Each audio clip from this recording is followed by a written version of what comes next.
Reencarnação em família? Eu vou contar para vocês um relato que eu recebi no direct do Instagram.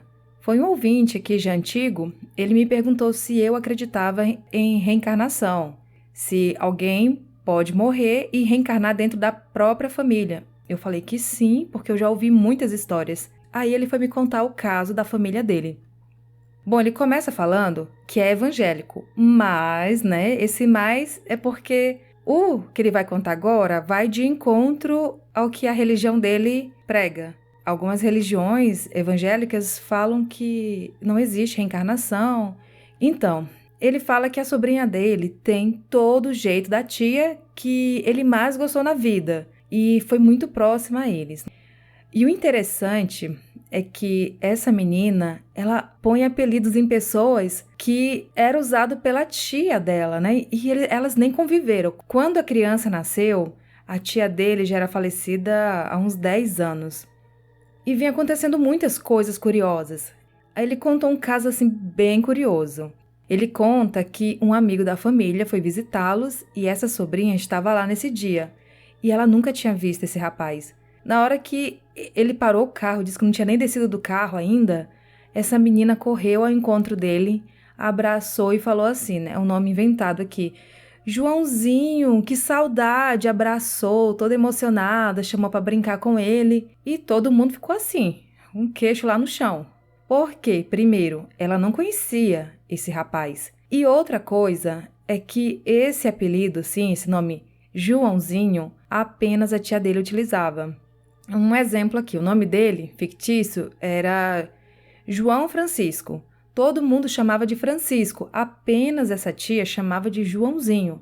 E então, assim, todo mundo ficou chocado, porque essa menina tem os trejeitos da tia, tem o jeito de falar, o jeito de agir, os gostos, e diz que até se parece um pouco, assim, a aparência, né? E mesmo com isso, a pessoa não comenta nada. Só que lá, quando eles estão em off, o ouvinte, a mãe dele, que os dois são evangélicos, mas eles entendem, né, que tem alguns assuntos espirituais que vai muito além da nossa compreensão. Então, quando eles estão juntos, eles comentam sobre isso, longe dos olhares dos demais parentes. E outra coisa também, diz que essa tia falecida, ela era chefe de cozinha e essa sobrinha, ela ama ajudar na cozinha. E quando ela fica brincando no sítio, diz que passa horas brincando de cozinhar. Pois é, gente, então, o que vocês acham? Vocês acham que pode ser uma reencarnação dessa tia dele? Eu acho que sim. O que vocês acham? A alma penada na fazenda. Por volta de 1998, 1999, eu fui passar um tempo na fazenda dos pais do meu ex-marido. A minha filha, Gabriela, naquela época, tinha no máximo 1 ano. Lá, a cozinha ficava em um rancho separado da casa. Era bem próximo, aproximadamente uns 20 metros de distância. Certa vez, já no finalzinho da tarde, por volta das 18 horas, tínhamos acabado de jantar e colocado a louça no giral. Para quem não conhece, giral é uma armação de madeira usado normalmente para secar vasilhas, alimentos, etc. Assim que terminamos, começamos a caminhar em direção à casa. Não havia energia elétrica e, por isso, todas as atividades deveriam ser feitas ainda sob a luz do dia, ou então, quando anoitecia, usando a iluminação de uma lamparina. Entre a casa e o rancho onde ficava a cozinha, havia uma plantação de mandioca. Seguíamos por um trieiro, um caminho estreito, onde só é possível andar um atrás do outro. Na frente ia meu ex-sogro, logo em seguida a esposa dele, depois a minha cunhada e logo atrás eu levando a minha filha no colo. De repente, eu comecei a ouvir passos atrás, bem próximos de mim. A princípio, eu pensei que fosse alguma galinha, pato ou até mesmo algum cachorro. Resolvi então olhar para baixo, pois imaginei que fosse um cachorro e ele poderia passar em minhas pernas e acabaria me derrubando. Foi então que eu vi 2 pés calçando sandálias havaianas azuis e uma sombra se deslocando atrás de mim. Neste momento, eu me assustei, pois todas as pessoas já tinham ido na minha frente. Subitamente me virei para trás e, acreditem, não havia absolutamente nada. Nem cachorro, nem pato, nem galinha, muito menos alguém calçando um par de sandálias havaianas azul. No domingo seguinte, me levantei cedo e fui até a cozinha preparar o mingau para minha filha Gabriela. Quando estava em frente à pia, esperando o mingau esfriar, ao olhar para baixo, vi novamente aqueles pés de havaianas azuis bem atrás de mim. Ao me virar, novamente, não havia ninguém. A cozinha estava completamente vazia. Olhei e vi que todos estavam na varanda. Impressionada com aquilo, eu resolvi conversar com minha cunhada. Ao contar para ela o ocorrido, ela apenas disse que seria o primo que foi assassinado por um parente. Disse ainda que ele vem e fica conversando por horas com o pai dela. Nessas falas, ele diz que vai acabar com toda a família. Eu, por presenciar fatos inexplicáveis desde criança, eu sempre acreditei nisso. E por isso mesmo pedi a eles que mandassem rezar uma missa em intenção à alma desse primo, ao menos uma vez por mês. Eles me disseram que não teriam que fazer nada não, pois quem deveria pedir para rezar missa é o povo do fulano, que matou ele. Bom, aquela foi a última vez que eu fui àquela fazenda, pois logo depois eu me separei. Entretanto, sempre que me lembro desse fato, eu faço uma oração em favor daquela alma. E esse foi mais um relato enviado pela Daniele. A criança no armário. Há algum tempo, as minhas 2 filhas e eu nos mudamos para os fundos de um escritório onde eu trabalhava. Por ser de confiança, a minha patroa pediu para que eu morasse ali. Havia 2 barracões, com 2 cômodos e um banheiro. Em um deles fizemos os 2 quartos e no outro a sala e a cozinha. Eu fiquei com um dos quartos e minhas 2 filhas, a Stephanie e Gabriela, dividiram o outro. Da porta do quarto delas, podia-se ver o meu guarda-roupa. Este não tinha portas, era somente a caixa com divisórias. As minhas filhas sempre saíam antes de mim, pois eu praticamente trabalhava em casa. Entretanto, nos dias que não tinha aula, elas ficavam em casa dormindo quando eu saía para o trabalho. Geralmente, a Stephanie acordava primeiro, se levantava e ia para o outro barracão, onde ficava a sala, para assistir televisão ou jogar no computador. A Gabriela ficava sozinha no quarto. E todas as vezes que passava em frente ao meu quarto para sair e ir ao outro barracão, ela via uma menina usando um vestidinho branco sentada dentro do meu guarda-roupas. Isso era tão frequente que eu resolvi pendurar um lençol para impedir que ela olhasse dentro do guarda-roupas. Ela evitava passar sozinha em frente ao meu quarto. Com o tempo, ela foi se acalmando e até voltou a ficar no quarto dela por mais tempo. Foi aí que a criança passou a aparecer sobre a minha cama. Novamente, todo o medo que ela sentia voltou. Para evitar olhar para dentro do meu quarto e ver aquela aparição, ela, ao sair do quarto, se certificava não haver nenhum obstáculo pelo caminho até a porta de saída. Fechava os olhos e caminhava até ficar de costas para minha cama. Isso perdurou por 3 anos e 8 meses, até nos mudarmos novamente para outra casa. Esse é mais um relato da Daniele, que ela enviou para mim no e-mail. Muito obrigada, Daniele. Um lobisomem na sacada. Em um bairro bem movimentado de uma cidade do Rio de Janeiro, seu Zé e Dona Maria tinham uma mercearia onde vendiam quitandas, doces, balas, refrigerantes e todas aquelas coisas que as crianças adoram. Luiz, na época um garoto, era viciado em doces e era um fiel freguês daquele pequeno comércio. Nessa época, os antigos moradores do bairro afirmavam que algo muito estranho acontecia em noite de lua cheia na casa onde o casal vivia. Luiz cresceu ouvindo comentários de pessoas dizendo que seu Zé se transformava em lobisomem e Dona Maria em borboleta. Mesmo com todas essas histórias, ele nunca deixava de satisfazer os desejos de seu estômago.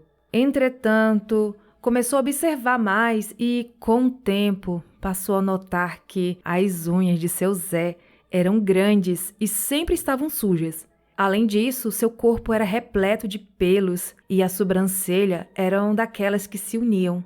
Na verdade, parecia uma única sobrancelha, que se iniciava sobre o olho direito e se prolongava fazendo uma pequena curva sobre o nariz, contornava o olho esquerdo e terminava com alguns fios de cabelo esvoaçados. Dona Maria, por sua vez, não aparentava nada em comum, a não ser algumas manchas que estampavam sua pele. O casal era bem conhecido no bairro, pois há alguns anos tocavam aquele comércio que ficava na parte térrea do sobrado onde moravam.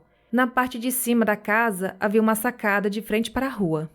Certo dia, Luiz e alguns amigos, todos já adolescentes, aproveitando que seu Zé e Dona Maria não estavam em casa, resolveram entrar por um buraco que ficava na parte de trás da edificação. Assim que entrou, Luiz sentiu um calafrio, daqueles que se inicia na nuca e desce pela espinha, espalhando por todo o corpo. Ali havia um balde cheio de moedas antigas, uma espingarda pendurada na parede, um vaso contendo muitas joias, aparentemente de prata, além de inúmeros jornais cujas capas estampavam notícias de mortes. De repente, ouviram um barulho e fugiram do local pelo mesmo buraco por onde entraram. Lá fora levantaram a possibilidade de que seu Zé e Dona Maria fossem ciganos. O tempo passou e Luiz, já adulto, foi contratado por uma empresa estrangeira bastante conceituada na cidade. Ele trabalhava 4 vezes por semana no período noturno. Certa noite, ao sair do trabalho às 3 da madrugada, parou em um bar 24 horas e tomou uma cerveja na companhia de um amigo. Assim que terminaram, esse amigo seguiu para casa e Luiz começou a caminhar em direção à sua casa, que ficava em uma ladeira à direita ao final da rua. Seguia tranquilamente pela rua, até que, ao virar à direita para subir a ladeira que dava acesso à sua casa, ouviu um ruído estranho vindo da sacada da casa de seu Zé. Ao levantar os olhos, horrorizado, viu um bicho enorme, peludo e de olhos vermelhos. Aquele ser monstruoso andava de um lado para o outro, até que, ao perceber que estava sendo observado, ficou de pé e fixou os olhos em Luiz. Este simplesmente ficou paralisado, congelado sem saber o que fazer. Finalmente conseguiu mover lentamente as suas pernas, sem tirar os olhos do bicho. Foi se afastando, caminhando de costas até atingir uma boa distância. Neste momento, já na metade da ladeira, se virou para a frente e correu. Correu tanto que suas pernas tremiam. Logo, estava em frente de casa, mas não conseguia abrir o portão, pois as suas mãos tremiam muito. Gritou pela mãe que sempre ficava acordada aguardando a sua chegada. Assim que Dona Lara abriu o portão, Luiz, desesperado, começou a lhe contar o ocorrido. Estranhamente, Dona Lara não se surpreendeu, pois certamente já tinha ouvido outros relatos semelhantes e sabia que era verdade. Anos depois, o casal foi encontrado morto dentro de casa. Foram enterrados quase como indigentes, pois não tinham filhos e ninguém conhecia seus familiares. Hoje, aquele sobrado está abandonado e depredado, e os moradores da região evitam passar diante daquela casa. Esse relato eu recebi no e-mail e foi enviado pela Nanda. Olá pessoal, boa noite, tudo bem? Eu sou a Jaqueline, eu sou aqui de São Paulo. Eu vou contar, um dos relatos que aconteceu comigo. Hoje eu tenho 31 anos, mas desde pequena eu vejo coisas, eu aprecio e tenho muita sensibilidade em ver, em sentir, em saber, quando o ambiente é carregado ou não. O que me fez contar esse relato hoje é alguma das histórias que eu escutei no podcast e que ali eu acabei, me identificando e vindo contar um pouco do meu relato. Então tá, eu sou casada desde 2012 e quando eu casei, eu vim morar em um apartamento próximo à casa da minha mãe, porque eu tinha um bebezinho e ela iria ficar com o meu filho. Então, eu aluguei esse apartamento próximo da casa dela. Fiquei lá durante 2 anos da minha vida e foram os 2 piores anos da minha vida nesse apartamento. Em um dia, como de costume, o meu esposo saiu para trabalhar. Isso era por volta de umas 6 horas da manhã. Ele veio, como sempre, como de costume, me deu um beijo, me deu tchau, falou que estava indo trabalhar e pegou o nosso bebê, né, que na época deveria ter uns 6 meses, e colocou na cama junto comigo, porque isso era de costume entre nós. E aí ele foi e saiu, fechou a porta, apagou a luz e eu voltei a dormir. Nisso que eu voltei a dormir, parecia uma paralisia do sono, mas foi um fato bem real, assim, como se eu estivesse presenciando, né? Até hoje, quando eu lembro e eu falo disso, me dá muito calafrio, né? Me dá muita ansiedade. Eu ouvi voltar, né? Eu ouvi a porta abrir, ele voltar e ele assim mesmo, tá? Ele, totalmente ele. E ele entrava no quarto e eu falava pra ele, né? Você não vai trabalhar? O que aconteceu? Aí ele falava pra mim, não, eu voltei e vou ficar aqui com você. Nisso ele deitava na cama comigo e ele começava a passar a mão em mim. E aí eu falava pra ele, não, respeita o nosso filho tá aqui na cama. E aí ele falava, não, eu tô com muita saudade sua, eu quero você. E eu falava, não. E aí, nisso, eu falava assim, você não é meu marido não é assim. Mas acordada, tipo, isso real, sabe? Me dá muito calafrio quando eu lembro dessa história. E aí eu falava, não, você não é meu marido, você não é meu marido.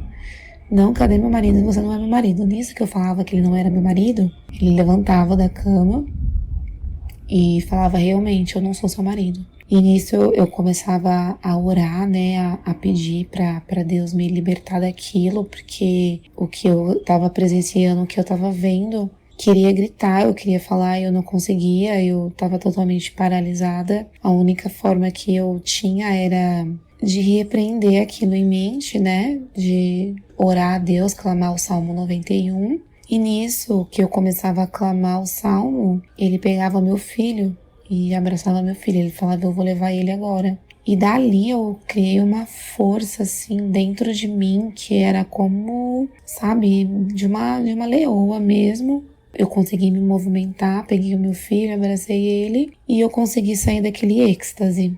E nisso que quando eu consegui sair, a luz estava apagada, não tinha ninguém no meu quarto, não tinha ninguém na casa. Eu levantei, né, meio que assustada, fui verificar a porta estava fechada. E depois eu liguei para meu esposo, ele não tinha voltado e ele tinha chegado no serviço normal. Isso foi uma das histórias, né, que aconteceu comigo. Um segundo episódio também, né, que aconteceu comigo nesse apartamento, foi um dia eu ter chego do meu serviço e a porta do meu quarto está trancada. E aí eu liguei pro meu esposo, eu falei pra ele, onde você deixou a chave da porta, né? Porque a porta tá trancada do quarto, eu preciso entrar. Ele, não, eu não fechei a porta do quarto. Eu falei, não, como assim não fechou a porta do quarto? A porta tá trancada. E ele falou, não, eu não mexi na porta. E detalhe, a gente morava no último andar, tá? Era um andar de 10. A gente morava no último. E aí eu falei pra ele, não, impossível, a porta tá trancada. E nisso eu chamei meu irmão. E eu não sei se vocês aqui, né, sabem aquelas portas que é aquela chave que fica meio que aberta assim, o vão, né, uma chave antiga, que se você olhar pelo buraco da fechadura, você consegue enxergar do outro lado. Era mais ou menos essa chave, assim, essa fechadura. E eu lembro de chamar meu irmão, e o meu irmão vir, né, até a minha casa e falar, mas a chave tá por dentro, a chave não tá por fora. E aí ele colocou um jornalzinho assim por debaixo da porta, empurrou a chave, e a chave caiu e ele puxou a chave por debaixo, né, da porta. E a gente conseguiu abrir a porta e detalhe que a porta estava trancada com 2 voltas. Eu até hoje não sei explicar como, né, que uma pessoa conseguiria trancar a porta por dentro, até porque lá em casa só tinha uma chave dessa porta. Então até hoje, assim, eu não sei explicar como que trancou por dentro dessa porta. Não tinha como a pessoa trancar e pular a janela, porque era no último andar, então era impossível. E também não tinha como a pessoa ter trancado a porta, sabe? Enfim, é bem assustador.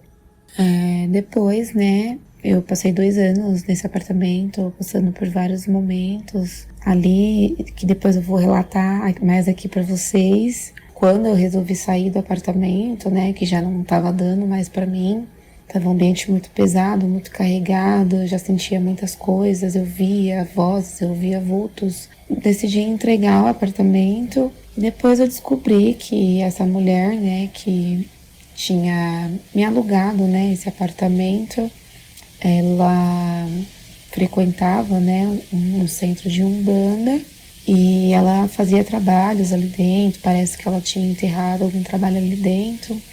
E ela fazia, né, para o mal, não pro bem, né?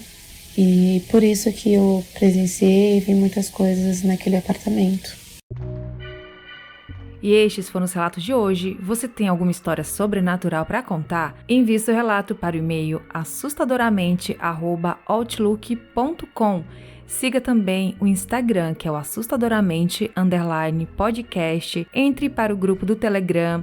Os links estão aqui abaixo na descrição do episódio. E se você gostou, deixe seu comentário, seu like e compartilhe para uma pessoa que curte histórias sobrenaturais. Até o próximo vídeo!